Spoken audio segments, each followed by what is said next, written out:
लोग इसके बारे में सब जानते हैं, मैं अपने मुंह से कहूँ तो अच्छा नहीं लगता है। अब मैं किसी औरत के चरित्र को इतना तो नहीं कह सकता हूँ, लेकिन ये अपने ईश्वर को साक्षी मान करके कह दिया कि मैं अपने पति के प्रति समर्पित हूँ और दूसरों के किसी के प्रति ऐसी नहीं हूँ, तो ये इसका भगवान ही साक्षी है। लोग इस वीडियो में देख लिया कि वो पति के प्रति कितना प्यार है उसमें। अगर प्यार होता तो ये इस तरह से पति के ऊपर हाथ नहीं उठाती और बच्चे को इस तरह से भड़का करके इस तरह से मेरे साथ घटना कारित नहीं करती। मैं दूसरे के औरत को हमेशा बहन और बेटी के अलावा कोई देखता नहीं हूँ। माँ, बहन, बेटी, ये तीन ही रिश्ते हैं मेरे, क्योंकि मेरे साथ इस जन्म में भगवान ने किया, अगले जन्म में न करें। जो मेरी चाची जी थी, उन्होंने मोबाइल निकाला और वीडियो बनाने लगी, और मेरे मिसेज खुद हेलमेट लगाई हुई थी। तो उसने ये सोचा कि अगर कोई ऐसे बाल इमरजेंसी में कोई मरता हुआ आदमी खींच दे तो मेरे को दबा देगा। तो वो पूरी सेफ्टी का ध्यान रखते हुए ये घटना कर रही थी।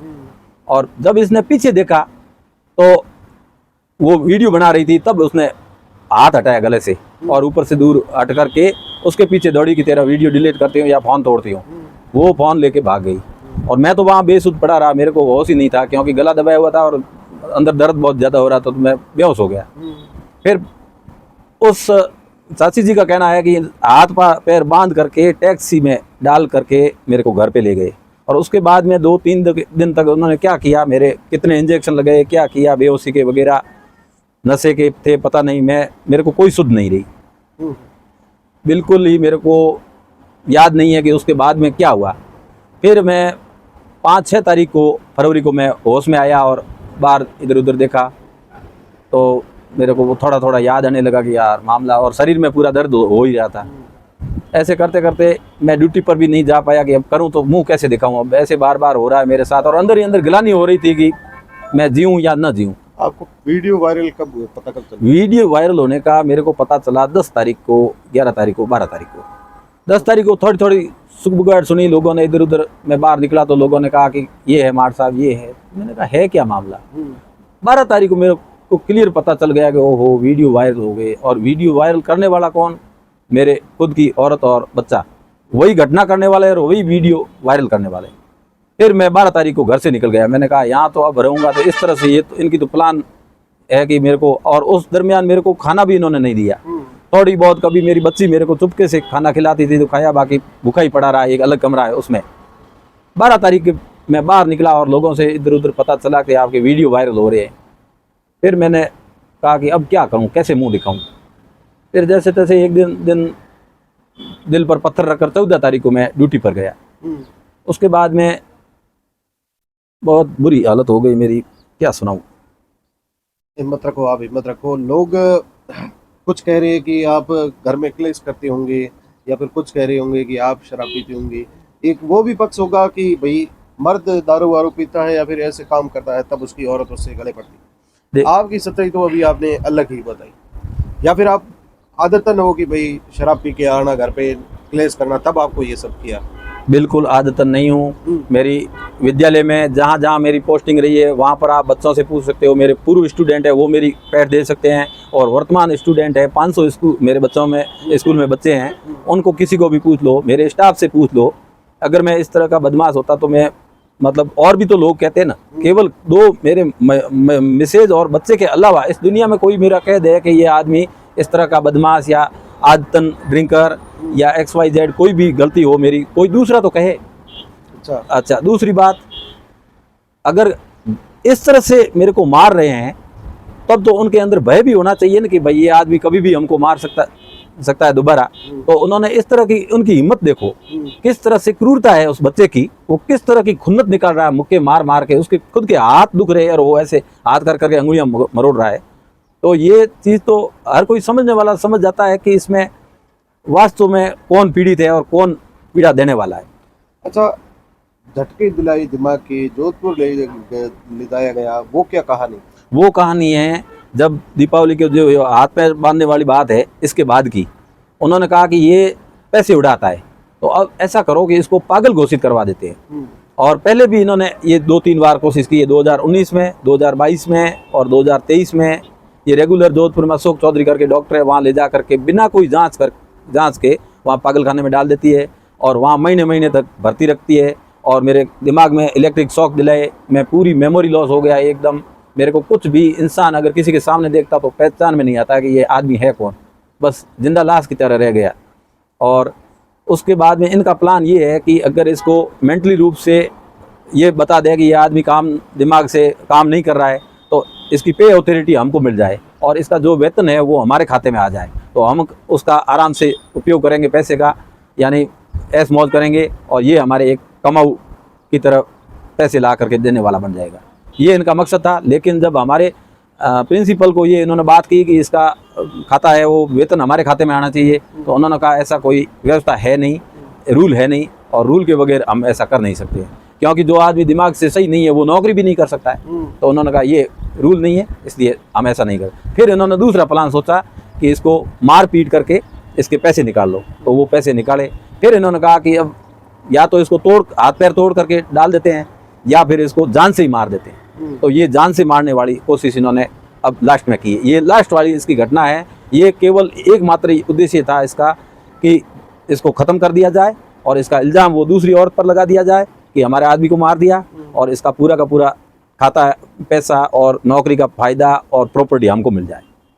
अच्छा, आपको चरित्र पर आपकी उंगलियां उठा रही थी वो आपकी मिसेज, खुद का उनका क्या किस तरीके से वो रहती है, आपके प्रति एकदम समर्पित है या फिर उनको लेकर भी आपने उनकी कभी शिकायतें सुनी है इस प्रकार?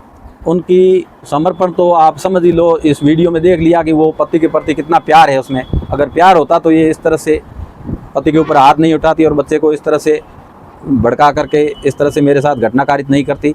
और दूसरी बात है, मैं चरित्र का बिल्कुल मैं भगवान को साक्षी मानता हूँ कि मैं मेरे अंदर ही अंदर देखता हूँ कि मैं दूसरे के औरत को हमेशा बहन और बेटी के अलावा कोई देखता नहीं हूँ। माँ बहन बेटी ये तीन ही रिश्ते हैं मेरे, मैं गलत हूँ नहीं। और मैं हमेशा ध्यान की और उसमें रहता हूँ कि मेरे साथ इस जन्म में भगवान ने किया अगले जन्म में न करें।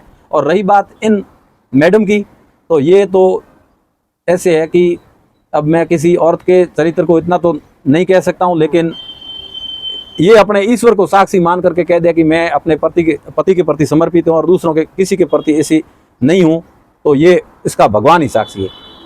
और लोग इसके बारे में सब जानते हैं, मैं अपने मुंह से कहूँ तो अच्छा नहीं लगता है। अच्छा, एक पति होकर आप अब भी आप बड़ा दिल रख रहे हो? मैं ऐसा है कि मेरे अभी बच्ची है तो उनको मानसिक प्रताड़ना न हो, मैं अभी भी उसके प्रति ये रख रहा हूँ कि मैं उसका बाप हूँ। बाप होने के नाते मेरे बहुत सारे कर्तव्य हैं और मैं उनको मतलब निभाना चाहता हूँ किसी भी सूरत में, चाहे मेरा कुछ भी हो जाए, लेकिन मैं वो कर्तव्य मेरे निभाना चाहता हूँ। इसलिए मैं जिंदा बैठा हूँ। मैंने यही सोच करके आत्महत्या नहीं की कि मैं अगर मर गया तो फिर उसका भविष्य बर्बाद है, उसका कोई नहीं है संसार में और उसको फिर मेरी वजह से क्या क्या सुनना पड़ेगा, ये फिर मैं उसको सोचते हुए जिंदा रख करके मेरे दिल पर पत्थर रख करके बैठा हूँ कि मैं ऐसा कोई कदम नहीं उठाऊंगा कि जिससे इनको फ़ायदा हो और मेरे को नुकसान हो, मेरी बच्ची को नुकसान हो। अच्छा, अब क्या स्थिति है? अभी आप घर पे हो या बाहर रह रहे हो? या नहीं, घर पे तो मुझे इतना डर लग रहा है, इतना मैं भय आतंकित हूँ कि अगर घर पे गया तो ये कभी भी मेरे साथ कुछ भी कर सकते हैं, चाहे खाने में जहर दो या मेरे को बंद करके पीटना वाला वो हो, हाथ पैर तोड़ दो, शरीर को नुकसान पहुंचा दो, इस तरह से वो कर सकते हैं, या मेरे साथ मतलब जान से मारने तक भी हो सकता है। इसलिए मैं डरते हुए घर जा नहीं पा रहा हूँ। मेरा खुद का बनाया हुआ घर और इधर उधर चुपचाप कहीं पर मेरे मतलब जो पूर्व स्टूडेंट हैं उनके घर या रह रहा हूँ। और अभी मैं एसडीएम साहब से और एसपी साहब से मिल करके इनको पाबंद कराऊंगा, क्योंकि सुनने में ऐसे आया है कि ये कभी भी आपका एक्सीडेंट करवा के आपको मरवा सकते हैं और एक्सीडेंट का रूप दे करके, दुर्घटना का रूप दे करके आपकी जान ले सकते हैं। अभी तक प्रॉपर्टी इनके नाम होनी, क्योंकि मैंने कोई वो किसी को बताया है नहीं, तो इनको तो लालच पैसे का है। तो इस तरह से मुझे बहुत डर लग रहा है, घर नहीं जा रहा हूँ। अच्छा, अब ये बताइए कि जो लोकेशन आपकी लोकेशन एक बार निकाली, आप वहाँ पे बैठे हो, वो कैसे, वो क्या बात है? वो इन्होंने मेरे फ़ोन छीन करके मेरी गूगल आईडी है वो हैक कर ली, इन्होंने अपने फ़ोन में डाल रखी और उसके ऊपर वो हर समय मेरी लोकेशन देखते रहते हैं कि कहाँ गया है, अब कहाँ बैठा है, अब कहाँ बैठा है, वो देखते रहते हैं। मुझे इसका पता था नहीं और इससे पहले भी इन्होंने 2 साल पहले मेरे ये लोकेशन निकालते थे, तो एक बार मेरे को पता चल गया, मेरे को मैसेज भेजा कि आप वहाँ बैठे हो। तो मैंने कहा ये कैसे हो गया, कि इनको क्या पता पड़ा। तो मैंने किसी को पूछा तो उन्होंने कहा आपकी लोकेशन ट्रेस हो रही है। तो मैंने उसकी कलेक्टर नहीं एसपी साहब से मिल करके शिकायत की। उन्होंने जांच करवाई और पीछे एक पुलिस का आदमी था, उसके ऊपर वो कहा कि भाई उसने निकाली है। अब मेरे ऊपर कोई केस था नहीं और मेरी हर समय लोकेशन ये ट्रेस कर रहे थे। तो फिर उनके ऊपर कार्रवाई हुई और उनको थाने ले गए, पूछताछ की। फिर मेरे को बुलाया थाने कि आप क्या करना चाहते हो। फिर मैंने देखा परिवार का मामला है, बच्चों का भविष्य देखते हुए मैंने वापस वो लिख करके दे दिया कि मुझे कार्रवाई नहीं करनी। इस तरह से वो मामला दब गया। अगर मैं उस समय कर देता तो ये मेरे को ये दिन नहीं झेलने पड़ते। वीडियो वायरल हुई है, अब क्या आप कैसा लग रहा है, कैसे फेस कर रहे हो लोगों को? बहुत बुरा हाल है मेरा, मैं अंदर से इतना गिलानी महसूस करता हूँ। लेकिन फिर मैं ये भी सोच रहा हूँ कि मारपीट तो मेरे साथ हो रही है, अन्याय वो कर रहे हैं, मैं क्यों घबराऊँ। मैंने तो कोई किसी के ऊपर हाथ उठाया नहीं है। मेरे पहले मैं चाय पी रहा हूँ वीडियो में, दूसरे में ड्रिंक कर रहा हूँ, तो मेरे पैसे का कर रहा हूँ और मेरे रिश्तेदार के, मेरे आंटी के घर बैठा हूँ, तो उसमें गलत क्या है।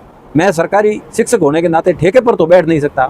वहाँ ज़्यादा पी करके लुढ़क रहा होता हूँ तो वो मेरी ज़्यादा बेइज्जती होती। इसकी वजह ये है कि गवर्नमेंट बेच रही है और वहाँ से एक थोड़ा सा लेकर के घर पे बैठ करके पीना कोई गुनाह तो है नहीं। तो इस तरह से मेरे में ये भी हिम्मत आती है कभी कभी कि मैं मेरी सच्चाई पर अडिग हूँ, तो मुझे डर किस बात का। और इस तरह से अंदर ही हिम्मत आ जाती है कि भाई थोड़ा सा फेस किया जाए। और वापस मैं ड्यूटी पर भी ज्वाइन कर ली। मैंने कहा जो होगा उसका जवाब दूंगा, क्योंकि अगर मैं इस तरह से घुटता रहा, 22 साल से घुट रहा हूँ, घुटते घुटते मेरी सुनेगा कौन। आखिर में तो मुझे बोलना ही पड़ेगा, मुंह खोलना ही पड़ेगा। और इस तरह से मैं पब्लिक के सामने आकर के ये पुकार करता हूँ कि कम से कम मेरी जान का आप ध्यान रखो और मेरा कम से कम इतना तो साथ दीजिए कि मैं अगर गुनहगार हूँ तो मेरे को सज़ा मिले और सामने वाले गुनहगार है तो उनको सज़ा मिले। पत्नी ही अपने पति की इज्जत शरेआम पूरी दुनिया में उछाल रही है, उसमें किसका हल्का लगा? इनका लगा, उनका लगा, या फिर इनकी कम्युनिटी का लगा, परिवार का लगा, किसका लगा? अपनी निजी जिंदगी को सोशल मीडिया से दूर रखे कलेश करते हैं। वैसे लोगों को लेकर भी कुछ न कुछ कानून होने चाहिए। जिस प्रकार से डोमेस्टिक वायलेंस महिलाओं के लिए या पुरुषों के लिए घरेलू हिंसा है, उसी प्रकार के कानूनों में सुधार कर, संशोधन कर कुछ नई चीजें लानी चाहिए। नहीं तो अगला अतुल सुभाष या फिर जो लोग अपनी पत्नियों से पीड़ित होकर मरे हैं या फिर दुखी हुए, उनमें से इनका नंबर भी लग सकता है। इसमें कोई फेरबदल नहीं, क्योंकि सहन शक्ति की एक लिमिट होती। आखिर कब तक सहेगा इंसान। और इस प्रकार के वीडियो अगर आमतौर पर हमारे किसी के वायरल होते तो आप कसम खाकर कह दीजिए कि आप उस वीडियो के बाद सर्वाइव कर पाते। इस व्यक्ति की हिम्मत को दाद देते हैं, इस व्यक्ति की हिम्मत को सलाम करते हैं कि ऐसे बुरे वक्त में भी ये मजबूती से जो है वो सच के साथ खड़ा है। देखने वाली बात होगी कि प्रशासन और जिला पुलिस अधीक्षक इस मामले को लेकर क्या कुछ करते हैं इन शिक्षक के लिए।